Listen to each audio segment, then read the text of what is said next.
Restore has reported a strong set of interims this morning, with double-digit growth in revenue, adjusted profit, and earnings in line with our expectations.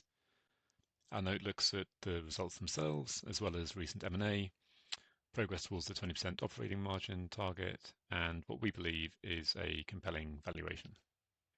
In the first half of the year, Information Management and Datashred have been the standout performers, offsetting challenging conditions which persist in the Harrow Green business.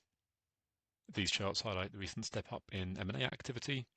After a hiatus in 2023-2024, Restore's always been an acquisitive business, and it's been a driver of earnings momentum over the years. We expect this to be the case again over the forecast period. Good progress is being made towards the 20% medium-term operating margin target, despite cost headwinds and certain end-market challenges.